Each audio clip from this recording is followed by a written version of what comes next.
Hola, soy Lina María. Bienvenidos a este espacio de lectura, historias y compañía. Estamos leyendo la novela Los Derrotados del escritor antioqueño Pablo Montoya. Bienvenidos a este espacio. Vamos a comenzar el capítulo número 16. Llego a uno de los pasajes más arduos de la biografía de Caldas. La dificultad reside en la relación que hay entre él y su participación en el proceso de la independencia. Se podría arguir que la faceta científica y militar conforman a un mismo hombre, que en esa época, como en todas las existentes, la ciencia siempre ha estado al servicio de los intereses militares. Bajo esta perspectiva histórica no habría ningún conflicto si se toma el caso suyo. Pero en toda construcción biográfica se manifiesta una circunstancia dual en la que el autor termina asumiendo un papel de comprensión valorativa o, al contrario, el de rechazo crítico frente al sujeto tratado.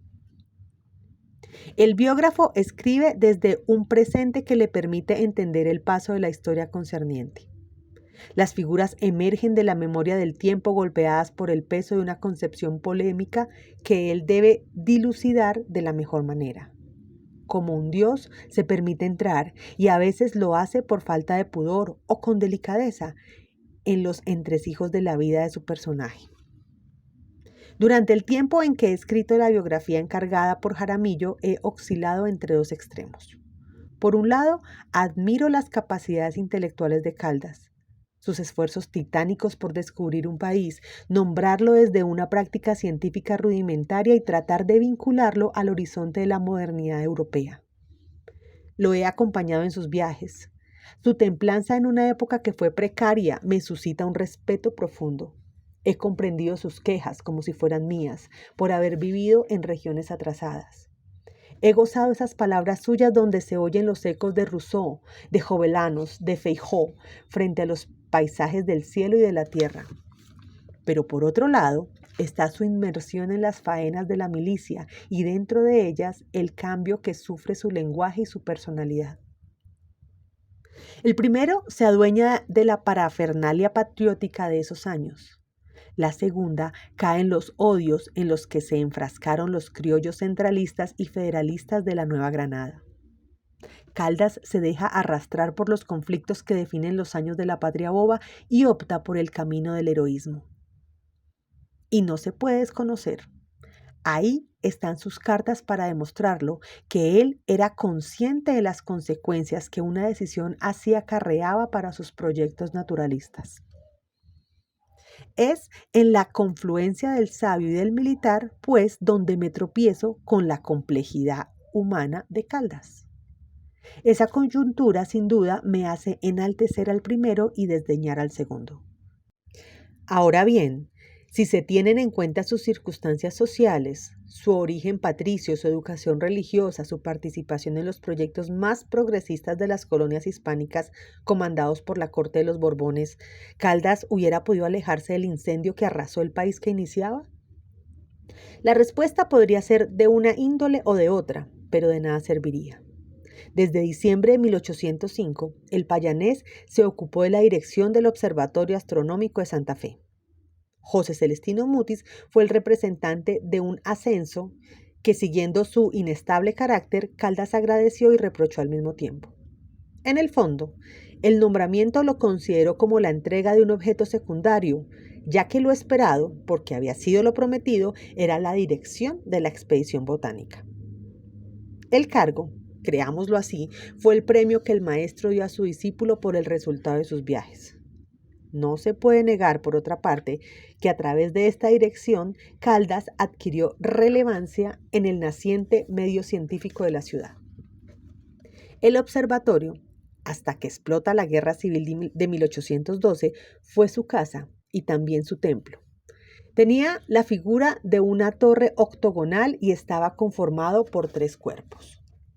El primero se componía de pilares toscanos pareados en los ángulos, y en sus columnarios se levantaban las ventanas rectangulares y la puerta.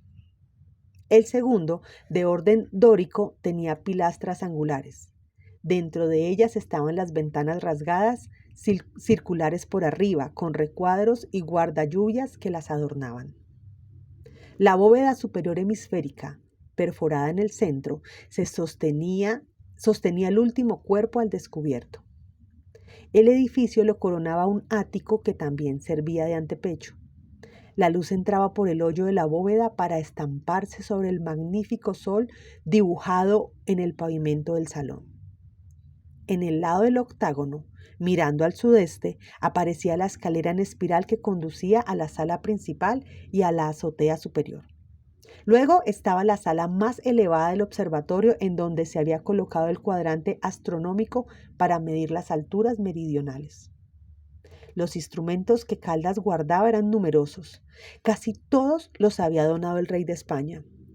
Otros eran propiedad del mismo director del observatorio. Había un cuarto de círculo de Sisson, 2 teodolitos de Adams, 2 cronómetros de Nairne, 2 agujas portátiles y 6 docenas de tubos de barómetros. A esta serie se añadían un péndulo, un instrumento de pasajes, 2 acromáticos con retículo romboidal y el aparato astronómico de Herschel, útil para el conocimiento de las estrellas. Además, había 4 acromáticos de Dolón, 3 telescopios de reflexión, un grafómetro y octantes, termómetros, barómetros, globos y anteojos menores. El sabio se sentía todavía más satisfecho cuando veía los que eran sus mejores instrumentos. El péndulo astronómico de Graham, que sirvió a los académicos franceses en su viaje al Ecuador para la determinación de la figura de la Tierra, y un cuarto de círculo de Beer, utilizado por Humboldt en su travesía por el Orinoco. A sus actividades las movía un entusiasmo sin tregua. Caldas verificaba las refracciones astronómicas con la periodicidad requerida y tomaba notas respectivas para una futura memoria. Medía las alturas meridionales del Sol y las de las estrellas en las noches liberadas del tumulto de las nubes. Establecía los eclipses de luna, las inmersiones y emersiones de los satélites de Júpiter, la distancia de los planetas, los solsticios y los equinoccios. Como si fuera un monje que recita con exacta religiosidad sus oraciones, anotaba 3 veces al día las variaciones del barómetro, del termómetro y del higrómetro. En medio de esta labor jamás postergada, no se cansaba de elogiar las virtudes de su residencia. Escribía que su observatorio era único en el mundo por la situación que ocupaba en el globo. Si bien era cierto que otros lo aventajaban en posesión de instrumentos más sofisticados y en presencia de astrónomos más connotados, el de Santa Fe, dueño de ambos hemisferios, poseía los cielos más suntuosos. Situado en el centro de la zona tórrida, se podía ver desde sus salas el sol en el cenit 2 veces por año y los trópicos casi a la misma elevación. Caldas se sentía premiado por el destino porque su observatorio de los Andes gozaba de una altura prodigiosa sobre el océano.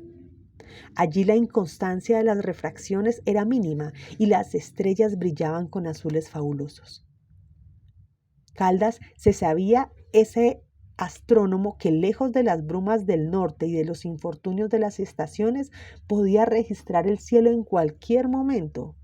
Con la mirada lanzada hacia la bóveda terrestre decía: ¿cuánto se puede esperar de este observatorio? ¿Cuántas estrellas nuevas, cuántas nebulosas y cuántas constelaciones, cuántos planetas y cuántos cometas que se aproximan a la Tierra serán vistos desde aquí? Pero habían dificultades permanentes. Caldas no desconocía que dirigía un sitio atravesado por la precariedad. El papel escaseaba. Carecía de azogue para sus experiencias. Rogaban cartas e informes virreinales para que le consiguieran las efemérides astronómicas que cada año publicaba el Observatorio Real de la Isla de León. Al virrey Amari Borbón le solicitó apoyo para emprender un viaje al Quindío. Lo creía necesario si quería avanzar en su monumental trabajo sobre la geografía de las plantas del reino y los perfiles de los Andes. El virrey le negó el auspicio por la crisis económica que la corona padecía a causa de las borrascas napoleónicas. Caldas también fundó y dirigió durante esos años el Semanario del Nuevo Reino de Granada. La publicación permitió que las élites criollas, separadas por enormes distancias, tuvieran noción de su ser intelectual. Y es en este espacio donde se configuran precisamente el interés por la política en Caldas. No quiero decir que antes no se hubiera detenido en ella. Lo que ocurría era que sus reflexiones en ese terreno brotaban para la pragmática misma de su oficio de geógrafo. Los conocimientos geográficos, escribe en su memoria Estado de la Geografía de Santa Fe de Bogotá, son el termómetro con que se mide la ilustración, el comercio, la agricultura y la prosperidad de un pueblo. Su estupidez y su barbarie siempre son proporcionales a su ignorancia en este punto. Y luego concluye categórico: la geografía es la base fundamental de toda especulación política. En el semanario es donde se puede rastrear cuál era su concepción al respecto. En la medida en que está asociada al descubrimiento de un país, efectuada por un hombre que oscila entre el racionamiento de la Ilustración proveniente de Francia y la devoción de su catolicismo hispánico, el pensamiento político de Caldas forma parte de lo que algunos denominan la ideología fundacional del nacionalismo colombiano. Corriendo el riesgo de ser reduccionista, podría decirse que este consistía en una mezcla de nociones provenientes de las ideas canónicas de la escolástica española, de conceptos naturalistas franceses y de los rasgos políticos de la Constitución de los Estados Unidos. Su cercanía con los criollos respetados vinculó a Caldas con el descontento que venía fraguándose en el seno de las familias más notables de Santa Fe. Son varios los testimonios que abren su observatorio astronómico a reuniones clandestinas, donde se ventilaron la Declaración de los Derechos del Hombre, recientemente traducido por Antonio Nariño, y el Memorial de Agravios que redactó Camilo Torres. Caldas va dejando paulatinamente las estrellas para ocuparse de la situación política del reino. En sus propias palabras, descuida el cuadrante y el telescopio para ocuparse del cañón y del mortero. En principio, apoyó lo que expresaba Torres en el memorial. Protestó por el abandono en que la corona tenía a la aristocracia criolla. Como otros descendientes de hacendados, se sintió despreciado por la metrópoli y apoyó la rebelión del 20 de julio de 1810. Pero este apoyo resultó vacilante al comienzo. Fue más bien el devenir de las acciones el que habría de lanzarlo al fragor del conflicto. Por ser uno de los pocos neogranadinos que manejaban varios saberes, entre ellos el de la escritura, se le encomendó la dirección del Diario Político de Santa Fe, el cual se instaló como el primer órgano de la prensa insurgente. Desde que se inició el movimiento emancipador, Caldas se inclinó por la causa federalista. Creyó que era el sistema más benevolente, algo así como una fórmula bajada de los cielos que podía consolar a los mortales de las maldades de los reyes y la única capaz de combatir los efectos de las tiranías. Estaba del lado de los ricos de la Nueva Granada y, como ellos, quería un país dividido en provincias, apegado a la fe católica, gobernado por una monarquía constitucional en la que Fernando VII debía seguir siendo el rey amado por el pueblo. En el Diario Político se puede ver en esta dirección las nociones políticas que tuvieron Caldas y sus compañeros de élite. El pueblo es para ellos una fuerza particular cuya obligación consiste en defender la libertad. Pero esta defensa ha de ser sometida por las leyes emanadas de los más ilustrados juristas neogranadinos. La ley respira en el suceso revolucionario, actúa como un ente que hace respetar la justicia y mantiene una armonía entre gobernantes inteligentes y masas populares siempre tendientes a la anarquía.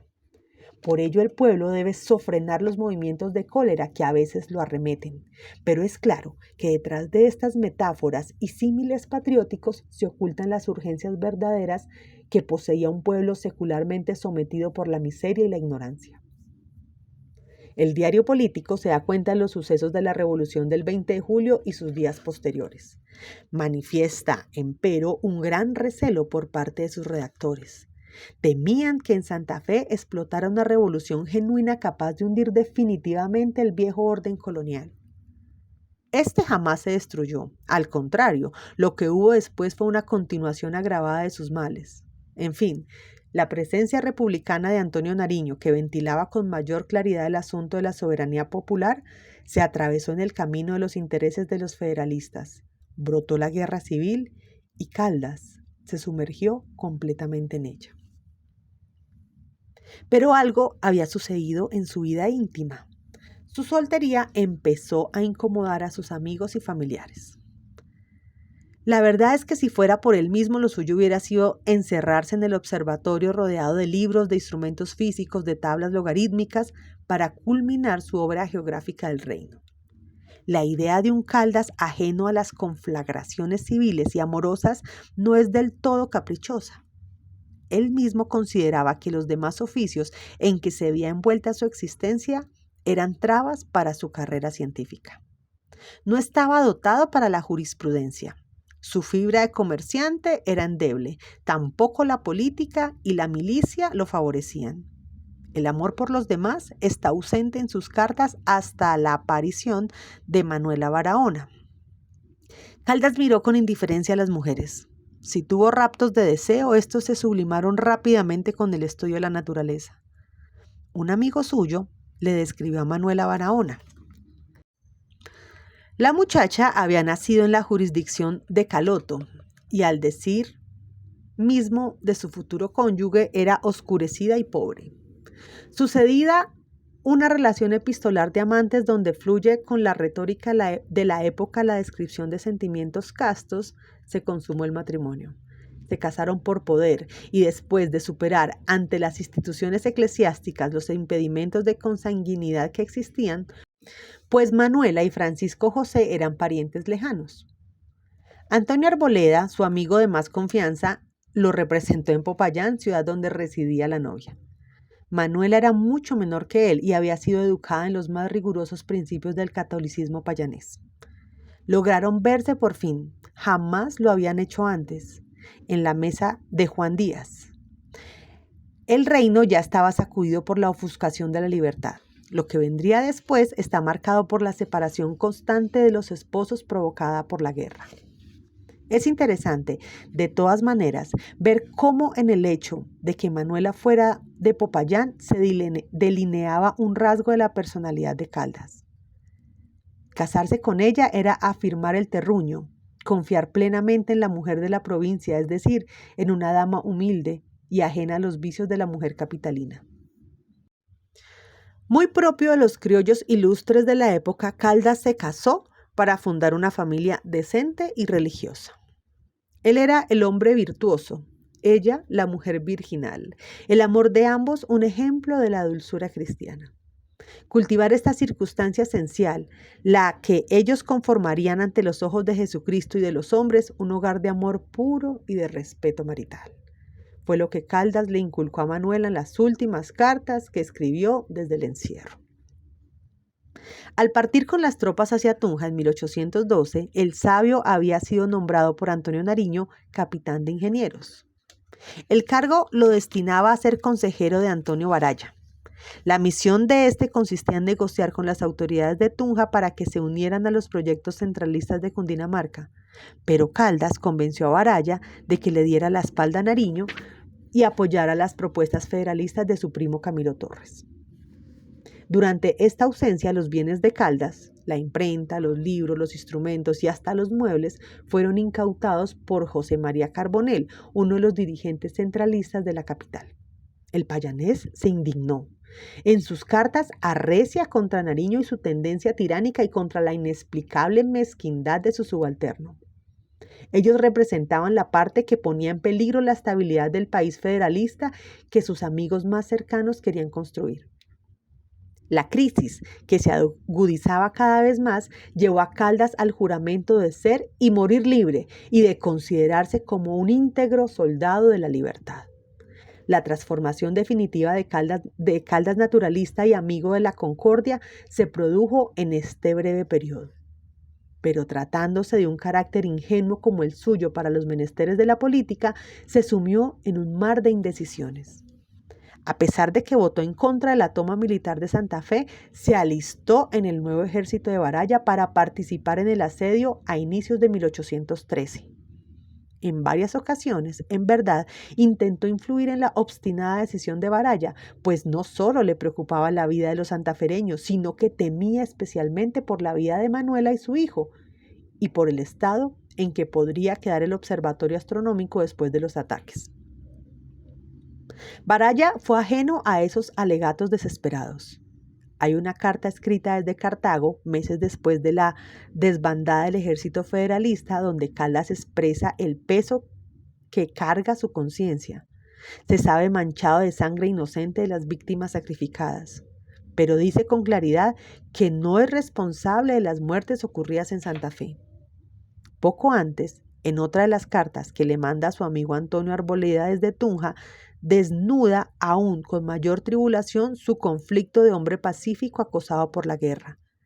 En uno de los mea culpa más conmovedores de la independencia, Caldas escribe, comillas, posteridad, perdona a unos ciudadanos indignos de este nombre por sus crímenes, perdona nuestras sombras y déjanos reposar en el silencio del sepulcro, pero la posteridad es inexorable. Ella desenterrará nuestros huesos y nuestros hijos nos dirán, salgan del reposo de la tumba, malvados. Sus cenizas no deben mezclarse con las nuestras. Ustedes vendieron a sus pasiones criminales la patria y nuestra libertad. Ustedes han agravado nuestro yugo y han esclavizado a todas las generaciones que han tenido la desgracia de tener padres semejantes. Cierra comillas. Vencedor Nariño, Caldas huyó a Tunja. Allí se hundió en la pesadumbre. Supo que Liborio, su primogénito, acababa de morir. Manuela, en menos de 4 meses, había perdido los 2 hijos. Ignacia murió pocos días después de su nacimiento y Caldas agradeció que la niña fuera al reino del olvido y no sufriera la vergüenza que después le dejaría el lugar del mundo donde había nacido. La muerte de Liborio lo abatió. Siempre había pensado que él podía ser la lograda continuación de sus pesquisas naturales. Manuela quedaba así desamparada en Santa Fe y en manos de centralistas criminales. Otro motivo de amargura era saberse distante del observatorio. No permaneció mucho en Tunja y empezó a fraguar por primera vez la posibilidad del exilio. Viajó hacia Popayán. Esas eran sus tierras. Allá estaban las montañas nutricias. ¿Acaso un tiempo pasado en su seno le otorgaría el bálsamo que urgía su espíritu derrotado? Con 2 mulas y un reducido equipaje conformado por los instrumentos que le quedaban, descendió a Ibagué. Se trasladó más tarde a Cartago, desde donde le escribió a Manuela. El plan era reunirse en Cartagena, embarcarse y dejar por un tiempo el reino que había optado por la senda de la sangre. Caldas sentía que ya no era ingeniero, ni oficial, ni empleado de nada. Era solo un hombre ansioso de paz y de conocimientos, en donde, si no en esa reducida comarca concluía en sus insomnios continuos, podía hacer algo cercano a la libertad. Ninguna de sus peticiones al Congreso fue respondida. No hubo palabras de apoyo, ni un mendrugo para su esposa, ni siquiera una recomendación oficial que le permitiera a él encontrar trabajo en su ciudad natal. Fue entonces cuando aparecieron por los caminos de Cartago, paso obligado de los viajeros que iban y venían de Antioquia a Popayán, las milicias de Juan del Corral. Un emisario del presidente antioqueño invitó a Caldas a que se vinculara de nuevo a la guerra. Las misiones que le proponía Corral eran de diversa índole: ocuparse de la construcción de fortalezas, montar una fábrica para acuñar monedas, formar una academia de ingenieros militares. Se le ofreció un emolumento que daba fin al periodo de penurias en que se hallaba. La alternativa de huir del país como un proscrito miserable se desvaneció y Caldas aceptó sin vacilaciones. El tiempo transcurrido en Antioquia define con nitidez el compromiso militar de Caldas con el movimiento independentista. Su participación directa fue la que, a juicio del Consejo de Guerra Permanente de Pablo Morillo, acarreó su condena a muerte 2 años después. Caldas y Manuela se instalaron en Río Negro. La construcción de las fortificaciones les pareció eficaz a Caldas y propia para detener al enemigo español. Los fuertes de Bufú, La Caná, El Telégrafo y Retirada resultaron, según su opinión, poderosos. No vaciló en decirle a Juan del Corral que eran más inexorables que los muros de Babilonia. La comparación evidentemente es candorosa.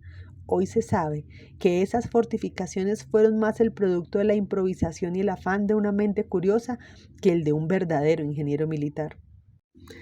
Además, nunca sirvieron para nada, tal vez solo para exacerbar la embriaguez patriótica de su constructor y la del joven presidente de Antioquia, porque las tropas pacificadores invadieron la región por otras latitudes. Pero fue durante estos meses en que Caldas manifestó su odio contra la raza española.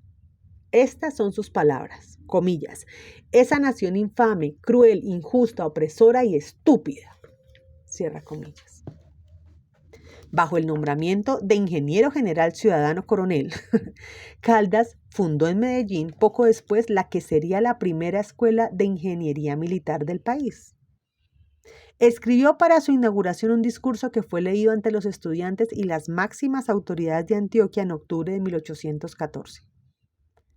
El discurso es una página antológica que no se cansan de elogiar los patriotas más energúmenos. Ellos la tildan de bella, profunda y honorable.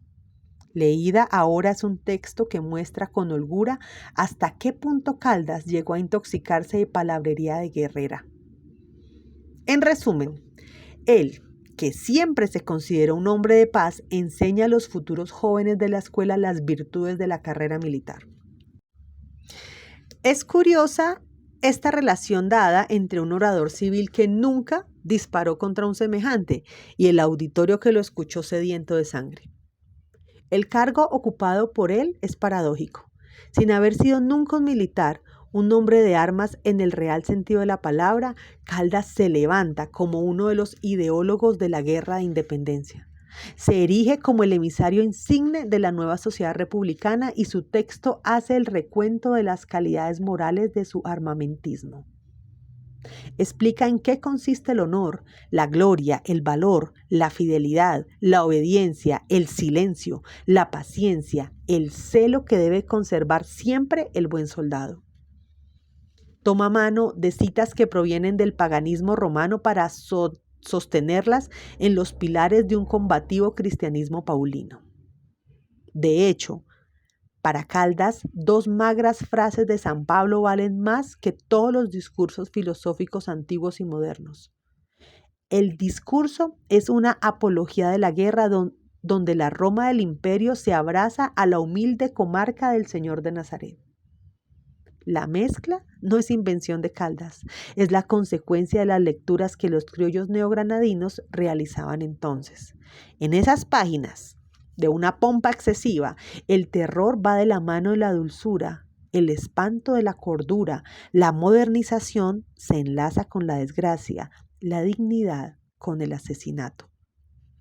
Su divisa es la de formar soldados generosos, a quienes no les tiembla el pulso cuando se trata de degollar al enemigo y sembrar el pánico en sus huestes. Aterrar, devastar, destruir es lo que se debe hacer con tal de defender el concepto de patria. Llenar esa recién nacida entidad nacionalista con ejércitos, con artillerías, con cañones, con fronteras fortificadas, con campos sembrados de batallas. Como compensación a estas existencias anónimas, zarandeadas por la discordia, el sabio promete laureles, gloria, bendiciones, memoria eterna. En el culmen de su intervención, hacia el final del discurso, aboga por un ejército franciscano. Amén la pobreza, exclama. La santa pobreza, esta pobreza que nos hará justos, nobles y virtuosos, y la única que puede hacernos independientes y libres. En la semblanza de un militar así, Caldas aconseja la frugalidad, el poco sueño, lechos duros, una alimentación monacal, nada de licores, solo agua pura y sobre todo conservar la castidad. El moralista fogoso pugna por un ejército de santos cristianos tocados por el frenesí republicano y frente al miedo, en algún lugar de su homilía dice: perezcan más bien en el combate antes que sobrevivir al oprobio que arrastra tras de sí la cobardía. No faltará mucho tiempo para que esta consigna y todo lo que fundamenta su discurso se desmorone en la encrucijada en que él mismo se verá envuelto. Al ser capturado Antonio Nariño en Pasto, el reino cayó en manos de la Unión Federalista. Camilo Torres asumió la presidencia y supo que las tropas de Morillo habían desembarcado en Venezuela. A Caldas se le hizo venir con urgencia a la capital para que se ocupara de la Casa de la Moneda, fundara una nueva escuela militar y dirigiera construcciones de puentes y fortalezas en Cundinamarca. Para entonces tenía una nueva hija, Juliana, y Manuela estaba de nuevo embarazada. El ascenso a Santa Fe fue lento y tortuoso. Se instalaron en una casa al frente de la iglesia de San Agustín. Caldas quiso emprender definitivamente el gran atlas de la Nueva Granada y su flora de Quito, obras que ansiaba culminar desde los años que antecedieron al estallido de la guerra. Pero el estado de la ciudad lo sumergió en el desánimo. Visitó el observatorio y lo encontró destruido. El ataque de las tropas de Simón Bolívar a Santa Fe en diciembre de 1814 supuso el triunfo del gobierno federalista, pero también había ocasionado el saqueo de su altar. La soldadesca bolivariana derrumbó los muros, robó los instrumentos, quemó los manuscritos que habían quedado allí. Caldas se quejó. Nadie atendió a la dimensión de su infortunio. El gobierno de la Unión, cada vez más inquieto por la proximidad de los ejércitos españoles, le encomendó una carta geográfica del reino que sirviera para las operaciones militares. Pablo Morillo, con su segundo, Pascual Enríquez, venía pacificando el reino. Se sabía que su misión era dejar fuertes guarniciones en Caracas y Puerto Cabello y luego dirigirse hacia la Nueva Granada.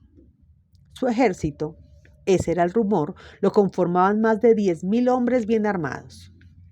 Caldas, nombrado por Torres como coronel cosmográfico de ingenieros, debió acelerar las defensas construyendo fortificaciones en la sabana.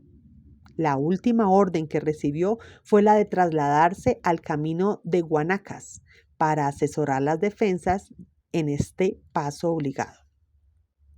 A su regreso a Santa Fe en abril de 1816, la situación era alarmante. Morillo había sometido a Santa Marta, a Cartagena, y se dirigía a la capital. La Torre triunfaba en la provincia del Socorro. El Chocó estaba en manos de Bayer. En Antioquia era victorioso Sánchez Luna. Guarleta avanzaba como una tromba hacia el valle del Cauca y Popayán. En Nare y en Honda, el dominio de Santa Cruz era absoluto. En Chitagá y en Cachirí había ganado Calzada. Camilo Torres renunció a la presidencia por sentirse incapaz de gobernar una nación confusa. Desesperado, le propuso a Caldas que escaparan hacia Buenaventura, donde había un barco inglés que los podía salvar. Caldas aceptó y se despidió una vez más de su familia. Juliana, su hija, lloraba cuando el padre le dio el último beso. La noche de Santa Fe era fría y lluviosa. Las sombras de las mulas con sus jinetes fueron desdibujándose hasta desaparecer por siempre de los ojos de Manuela. En su vientre había un pálpito nuevo que iniciaba. Sobre él, varias veces, se detuvo la mano de Caldas en el momento de la despedida. Muy bien, así terminamos este capítulo 16, un capítulo sobre la historia de Caldas, que bien interesante, una visión muy diferente a la que tenemos de este caballero de la patria. Muchas gracias por escucharme, muchas gracias por compartir este audio, muchas gracias por suscribirse a este canal y por darle me gusta. Hasta la próxima.